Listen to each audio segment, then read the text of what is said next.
David Shearer. Thank you, Mr Chair. It's a pleasure to rise and speak on this bill as well.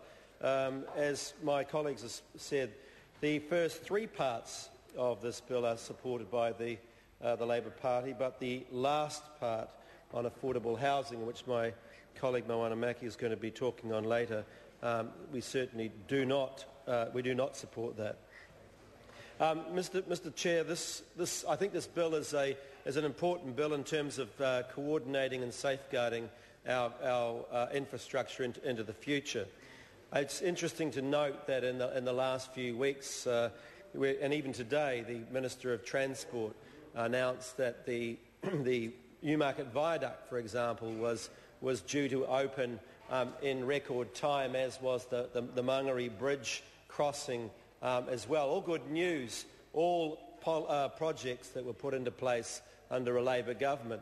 And it's also been, in a sense, gratifying to go around to the many, when you were invited, that is, even as an electorate MP, to many of the railway stations that have been upgraded as a result of the Labour government investing 15 times more in the infrastructure of public transport than what was the case in 1999. So infrastructure is, of course, is one of the economic drivers of this country. We look at transport, and we look at 1999, 1% of GDP was allocated to transport in 1999. By 2008, it was 1.6%. It has gone up under a Labour government, and saying more or less what the national government is saying today, except that the Labour government had 9 years to prove and show the difference that it can make in infrastructure.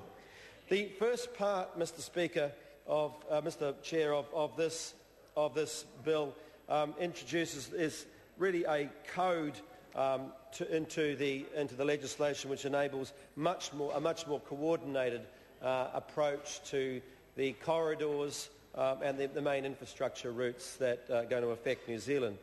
And when we look at some of the priorities that are being set aside as future pieces of infrastructure in New Zealand, and particularly in the area where I am up in Auckland, we see that one of the roads of national significance that doesn't even actually qualify, doesn't even meet the grade on a cost-benefit analysis of a dollar-for-dollar benefit, and that's the Puhoi to Wellsford road, is being pushed through under a road of national significance.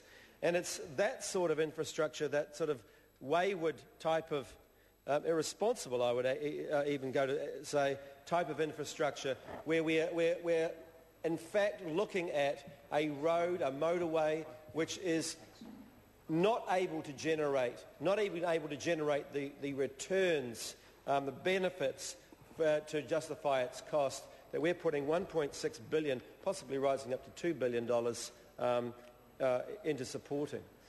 This is a colossal and utter waste of money. Most people in Auckland know that.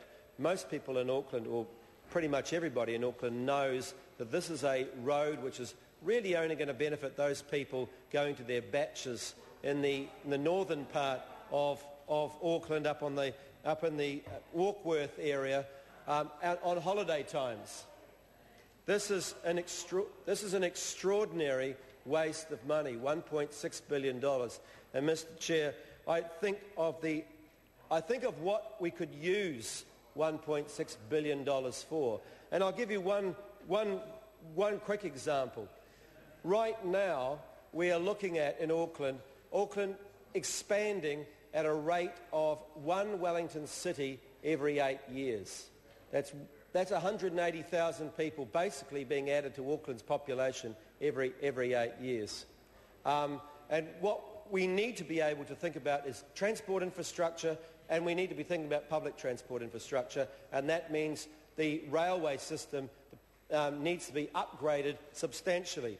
The key aspect of this railway system, Mr Chair, is the inner city loop, the underground loop which runs through the inner part of Auckland. This one project which we believe will cost around about the same amount of money as the $1.6 billion for the Puhoi-Wellsford Road. Wainemeki.